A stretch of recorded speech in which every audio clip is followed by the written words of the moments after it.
Well, it's nice to see everybody. So today the plan is to go over worksheets. We'll finish worksheet 8, which is dealing with proof by contradiction. We started some of that last time, and then to start worksheet 9, which deals with functions, which you did a little bit of reading about already. So before we get started, I just want to point out a couple of things on our website. And that is, first of all, if you are looking for some solutions to the assignments, you can find them the same place where you find the assignment. So if you click on it, homework 1, for example, here was the assignment. The solutions are posted here. So I posted solutions for homework assignment 1 and 2. Your third homework assignment was graded. And so if you have any questions about it, how something was graded, happy to take a look at it for you. And I'll put the solutions to homework 3 up after you've had a little bit of time to try and correct them. So there you can find those. And then again, for today, we're going to be doing finishing up worksheet 7, starting worksheet, finishing worksheet 8 and starting worksheet 9. And I added a survey over here, early semester course evaluation. It's 7 multiple choice and then 4 open-ended questions. I really appreciate some feedback from everybody just to know what sorts of things are working, what sorts of comments you might have about how to help improve the class for you. So your feedback is really, really valuable to me. It's early enough in the semester. I think it's at the right point where you've gotten a sense of how the class is flowing, and we still have time to adjust that. So please fill that out. If I get 80% of you to respond to that, then I will give 2 points to everybody on the first exam. And so this is anonymous, so I won't know who responded and I won't know who said what, but the more people that respond, the more valuable that feedback is. Okay, so any questions about things in general before we get started today?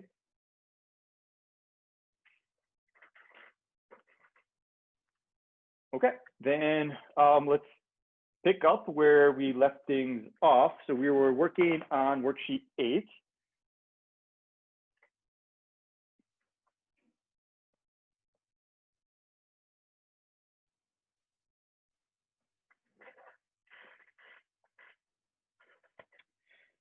And I want to pick up with question number 4. And so recall that what we were working on this worksheet was proof by contradiction. And so with proof by contradiction, we are going to try and prove that the negation of the statement is false. And therefore, our original statement must have been true. And the way that we're going to try and prove that the negation is false is by showing that it leads to a contradiction. And so I will say, out of the proof types that we've looked at, direct, contrapositive, contradiction, I would say proof by contradiction is probably the least elegant way of proving something, but sometimes that's the best that we can do. So let's take a look at 4.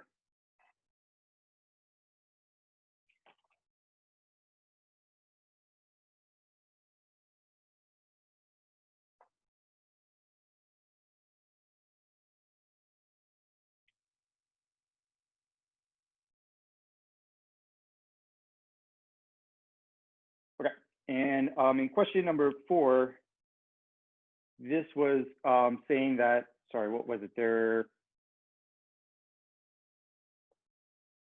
is no smallest real number.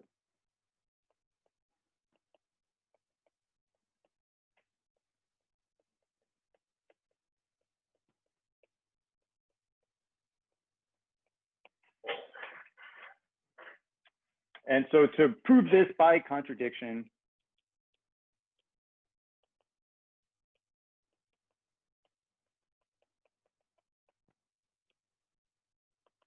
we are going to suppose the opposite is true.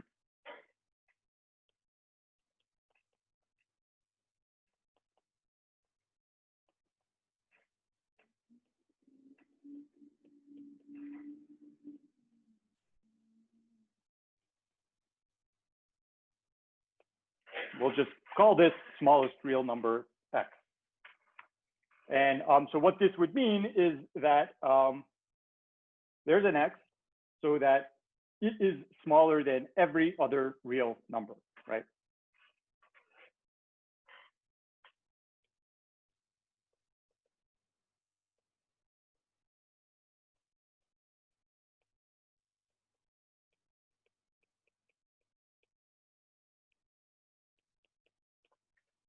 Okay, so if it is the smallest real number, that means for any y in R, it follows that x is less than or equal to y. And I have the equality there because we could pick x itself again, right? And in which case it's equal to itself, and that doesn't rule out the fact that it's the smallest number. So far, right, all I've done is I said, okay, we're going to prove this by contradiction. So let's suppose the opposite. And now I'm just writing out what that assumption is. Does anyone see how we could come up with a contradiction? Can anybody think what would be a contradiction here? Would be to find a y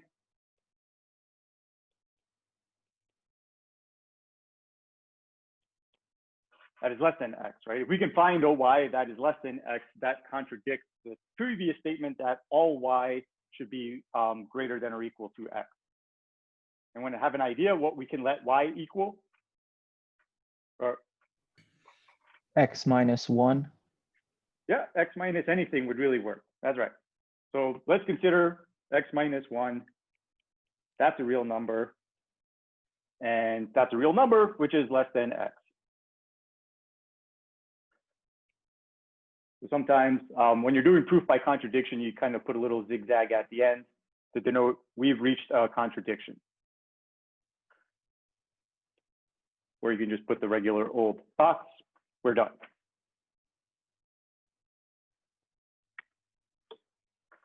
So that is the gist of how proof by contradiction works. And the kind of tricky thing about proof by contradiction is that sometimes there's no like end goal in sight other than find some contradiction. So it's not like we know where we're heading with this other than we're hoping to find some contradiction. Any questions?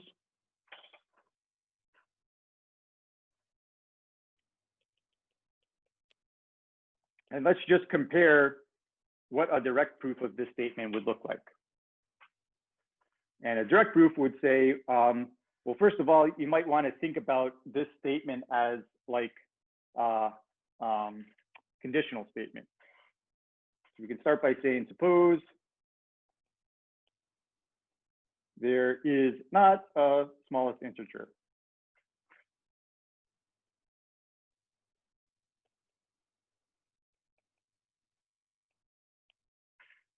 Okay, so then what that would mean is for every real number, what should be true? If there is no smallest real number.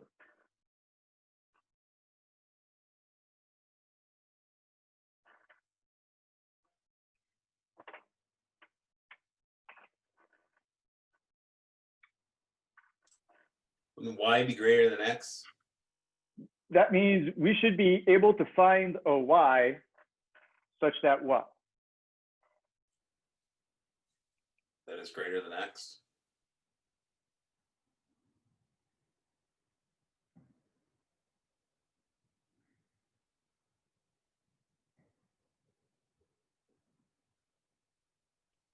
Okay, saying y greater than x or this. Is this what it would mean for us to say that x is not the smallest integer?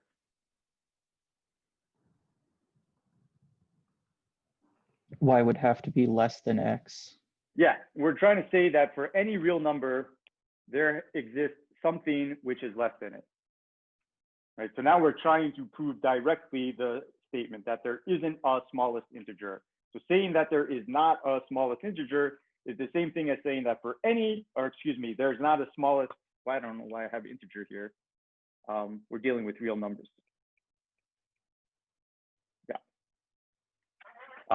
So and the proof would be the same for integers anyway, but yeah, so that means any real number that I pick, there exists some other real number which is smaller than it. How could we wrap that up?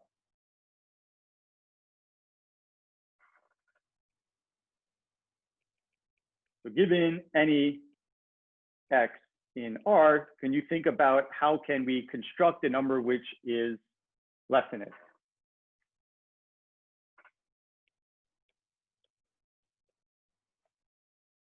Well, just x minus 1.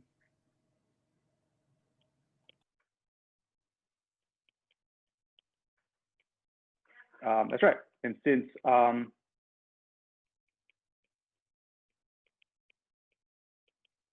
any x in the real numbers,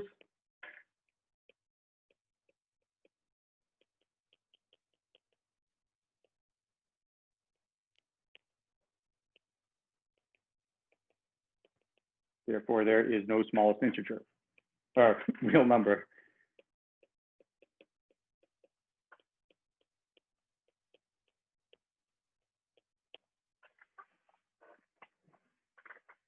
So certainly we could prove this in different ways, the direct way or using contradiction. And I'll just say of the two, that would generally be the preferred method in mathematics. But it's just good to know there are different ways of doing it. And sometimes you can do it by contradiction. This is often the way it goes, is you can't think of a direct way to do it right away. And then you try proof by contradiction. And if you stare at proof by contradiction, it actually just gives you an idea of what to do for the direct proof sometimes. So if I were looking at this proof by contradiction, it's really pretty much the same proof as doing it directly. Okay, any questions about that example?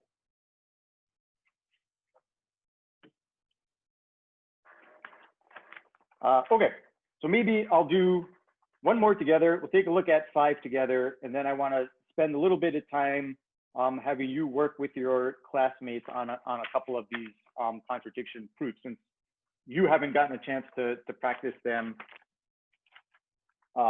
in groups yet. Okay, so then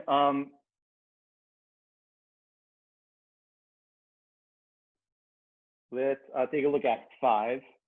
And again, the idea is to try and prove these using proof by contradiction. So statement 5 is an even integer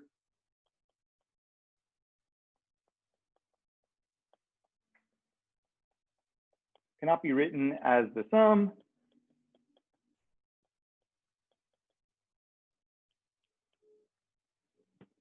of 3 integers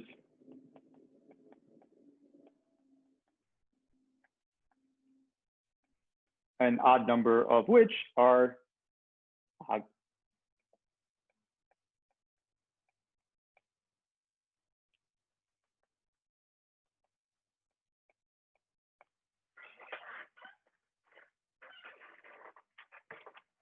Okay, so let's see how this one would go. So here we're gonna do a proof by contradiction.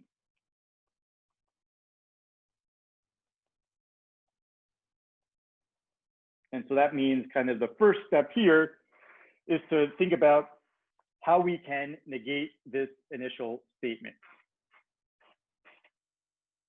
And so the simplest way is, okay, when I have a not in my statement, I pretty much can just remove that not, and that makes it its negation. So if we're saying an even number cannot be written as a sum of in such a way, the negation of that would be an even number can be written in this way.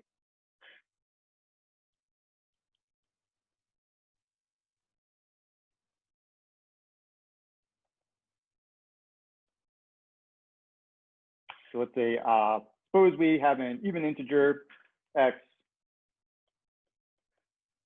which can be written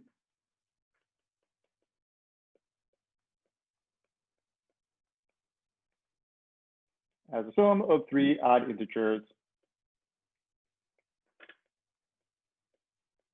and odd number of which are odd. Nope, that's not what it said. 3 integers, and odd number of which are odd.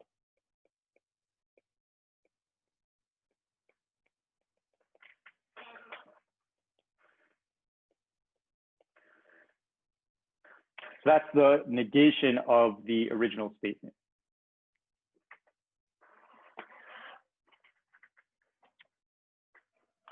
Okay, so Are we going to have to do multiple cases for this? yeah, it seems like this might be a good scenario for cases. Yes. So what would one case be? One integer is odd. Yeah. So if we have 3 numbers and we're saying an odd number of them are odd, that means we have 2 cases, right? Either one of them is odd or all 3 of them is odd. We'll say case 1.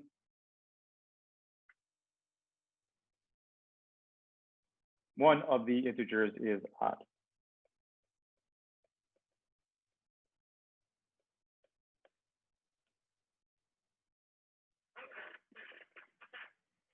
Okay. So here we can say, okay, if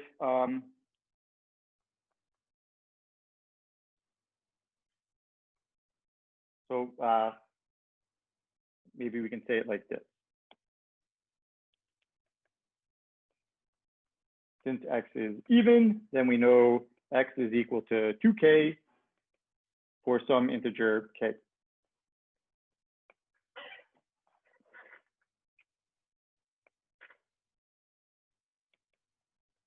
Okay, and so what we're assuming here is that we can take x and write it as a sum of 3 integers. I'll call y, z, and w.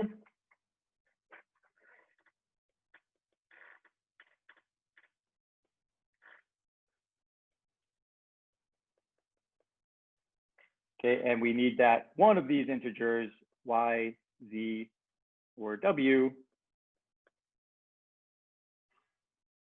being odd, and thus the other 2 being even.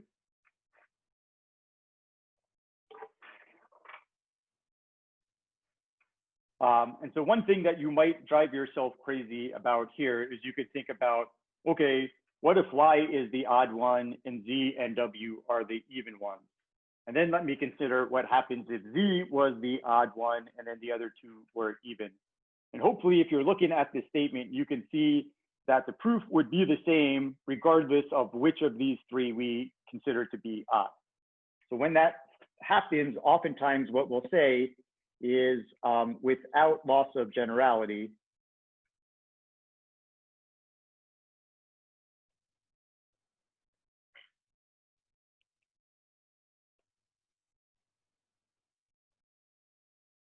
we'll pick y to be the odd one, and then therefore z and w are even.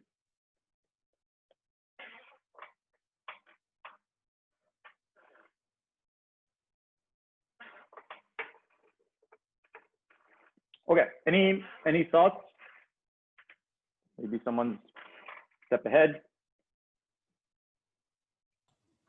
So we set z and w equal to 2 integer and y is 2 integer plus 1.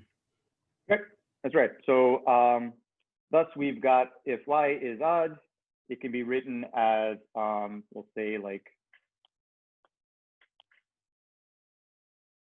2a plus 1, z is 2b, w 2c for a, b, and c integers, right? So that's essentially definition of what it means for those to be even and odd.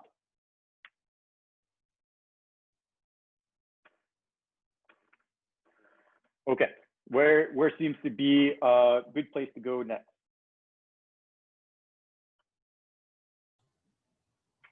Plug the substitutions for w, x, y, and z all in. Yeah, so let's kind of plug them in over here. And then hopefully, I think like the reasonable contradiction that we can look for is to try and show that actually x is not equal to 2 times an integer. And that would be enough to handle this case. And just a couple of things to note, looking at some of the proofs that people are writing. When you're writing proofs, it might be tempting to use a bunch of notation now that we've learned a lot of notation for all there exists and so on. It's actually easier to read a proof when words are used. So don't feel like you need to go crazy with using lots of symbols. If you're not sure, the default should be to use words as opposed to symbols.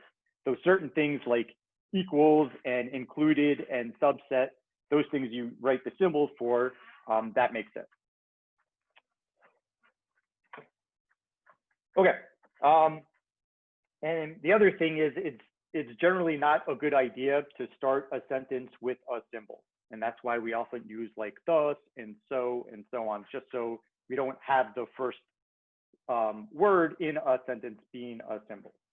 So now, for example, I'd like to say x is equal to 2a plus 1 plus 2b plus 2c. And we'll just put like a so there so we don't just start right with that, for example. And then again, what we're hoping to show is that, in fact, this is not going to be an even number. This is going to be odd, and we have a contradiction.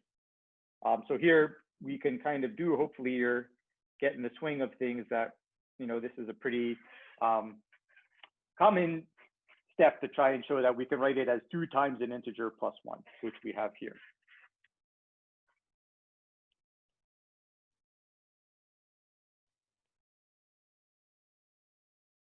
And we're just commenting on the fact that if a, b, and c are integers, then so is their sum.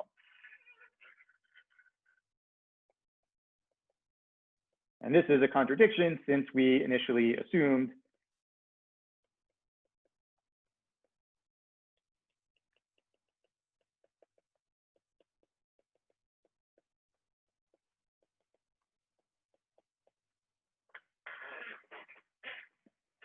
so there's our contradiction, at least for that case.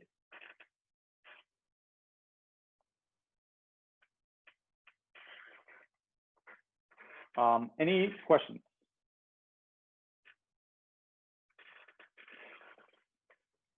Okay, and then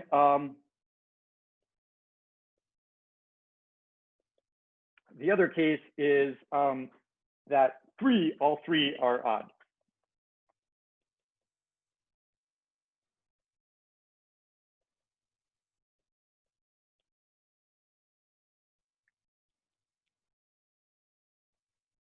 And I'll just say, for sake of time, I think that would be good to practice at home.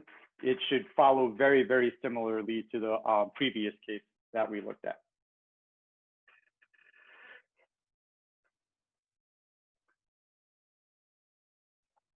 Any questions?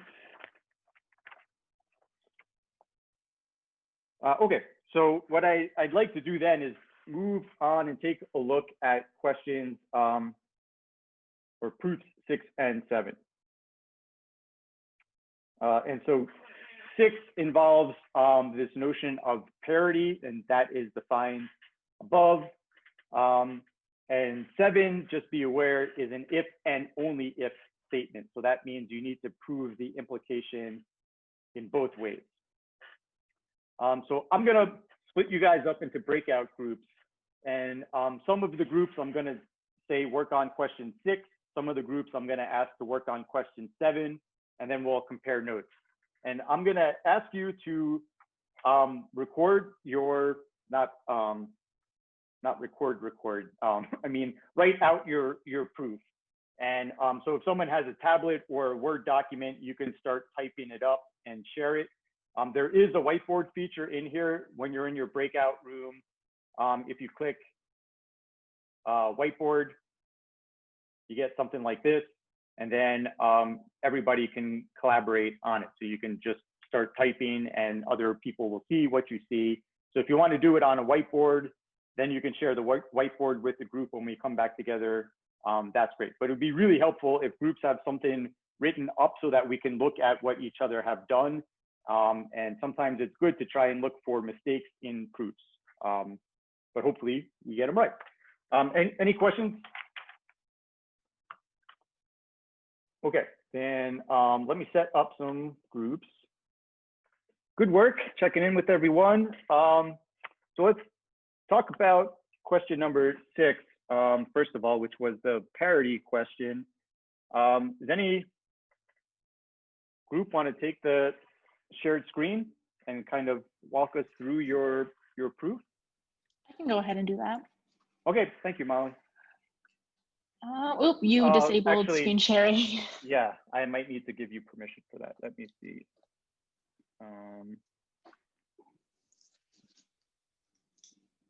Okay, try that again.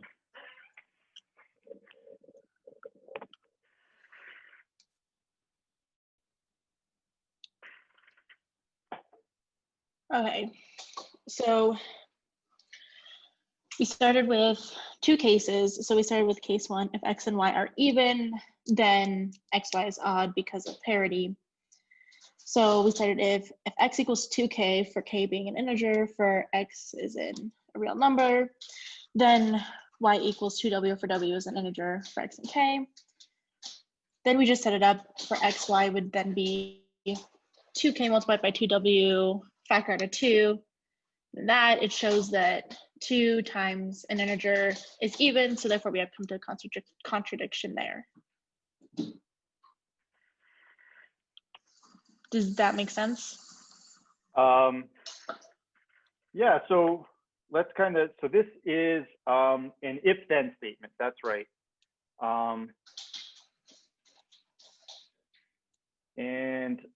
So if you're trying to prove this using negation, or excuse me, using contradiction, then what you're trying to do is show that the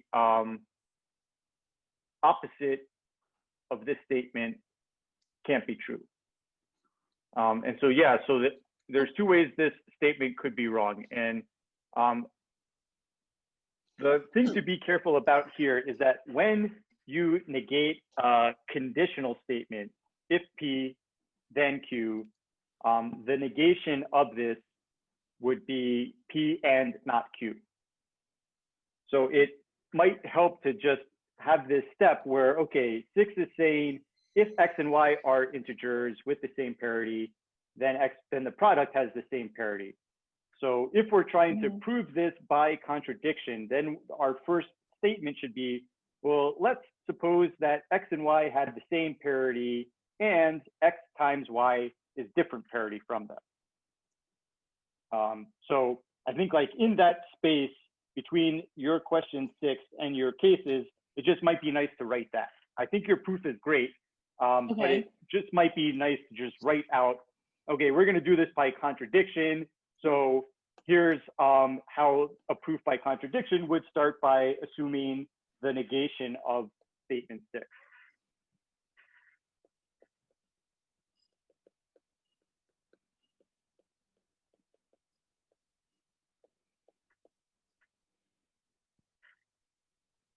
Does that make sense? Yeah, that makes sense.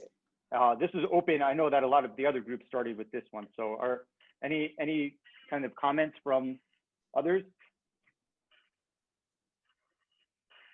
And then just like a very subtle point here is that in your first sentence for case 1, it's not an if then, right? So now we're saying case 1, x and y could both be even. So we're gonna let x and y be even and xy is odd. Okay.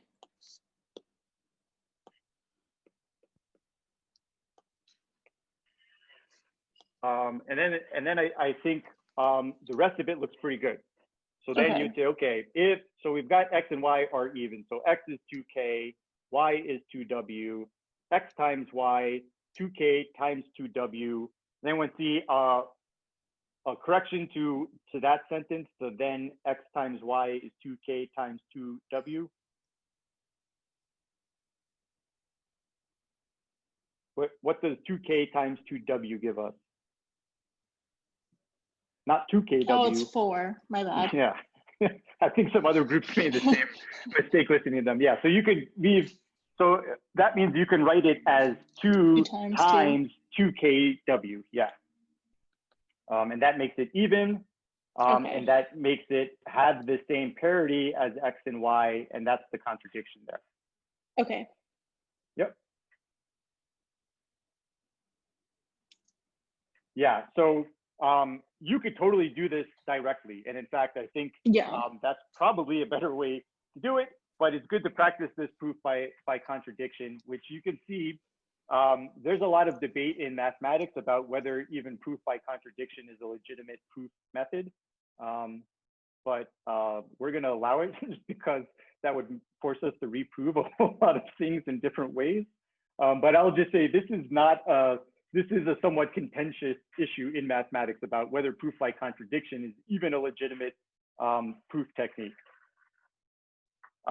So this looks good.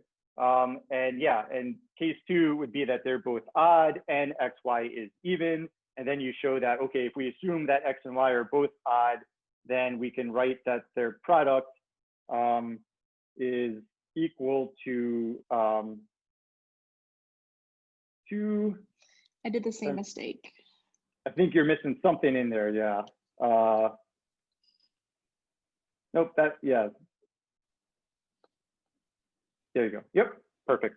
And that 2kw plus w plus k is an integer. So then we've shown that x times y is odd, which is a contradiction that we said it was even. Yep. Okay. Awesome. Thank you, Molly. Did any groups do it differently? Any comments about anything that came up in the other groups?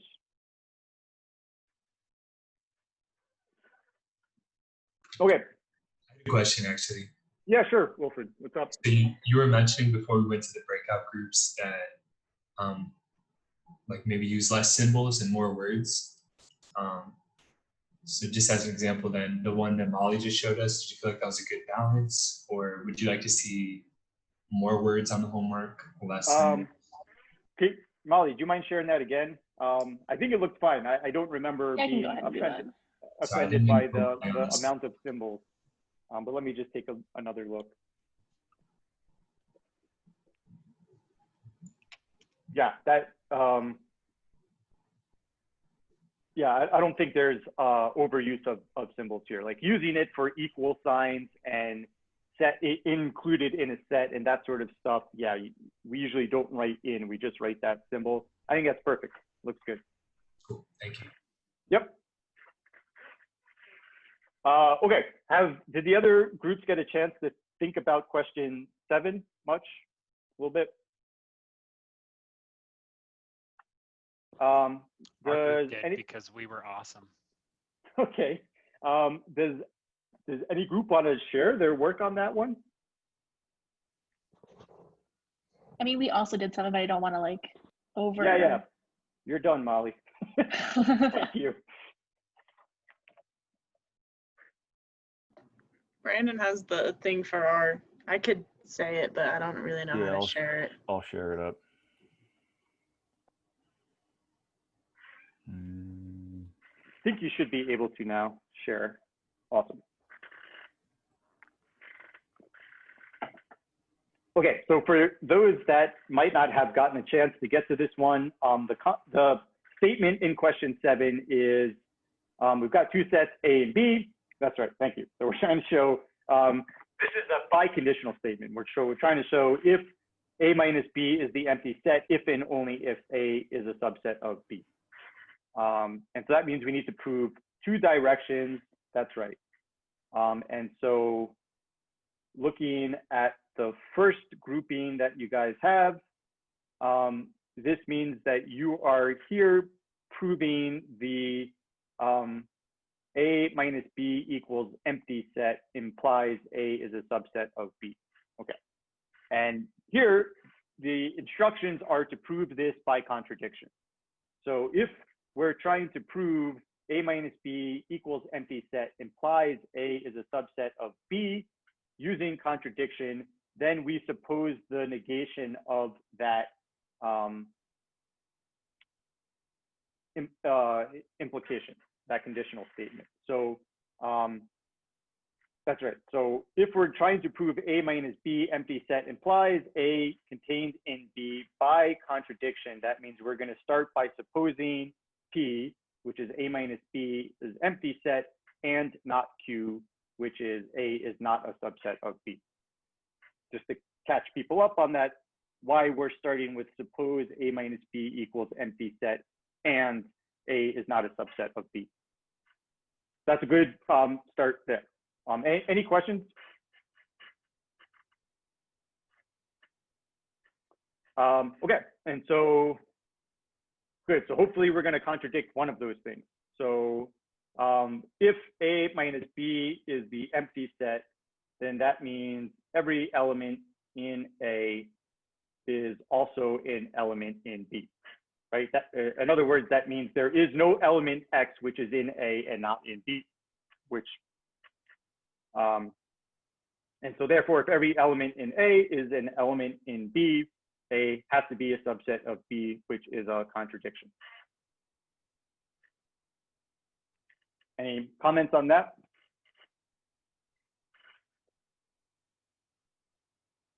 Oh yeah, actually, I had a question about this too. Yeah. We were kind of talking about how, since it's an and statement, would you be able to start from the other direction as well? Could you start by saying, since A is not a subset of B, that's fine? Yep. Yeah. Okay.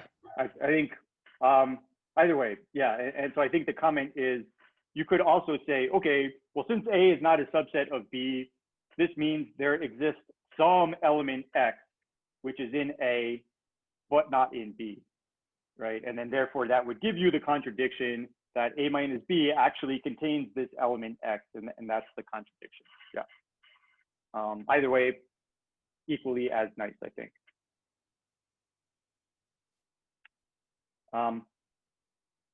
Any other questions about that first proof? And okay, and then for the second part of that, it is now we need to show the other direction of the implication, that if, or not if, but we're going to try and prove if A is a subset of B, then A minus B is the empty set. And so that means if we're going to try and prove that by contradiction, then we're going to suppose A is a subset of B and A minus B is not equal to the empty set like they have there.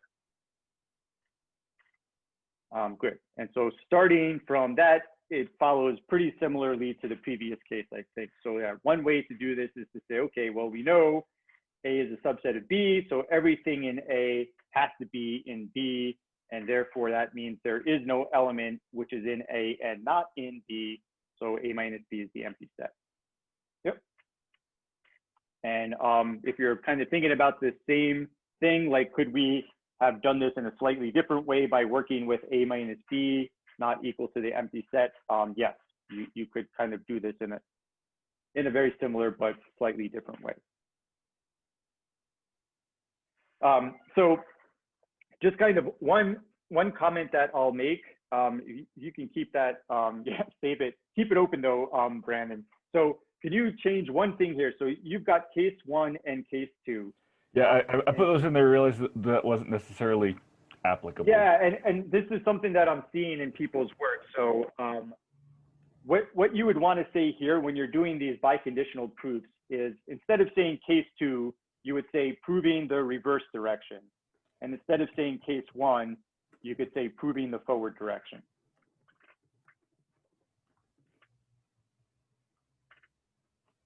Because, you know, I see what you're saying with these cases, but we kind of reserve the use of cases for the kind of specific thing that we've been seeing in some of our proofs. So if someone's reading that and they see cases, they're going to be like, what cases am I considering? So yeah, that clears that up.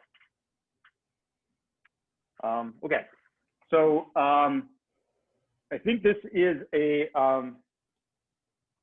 good place to stop since we've got 5 minutes. I was planning to start functions a little bit, but I felt like it was good to spend some time critiquing each other's proofs today. So We'll get into functions on Monday.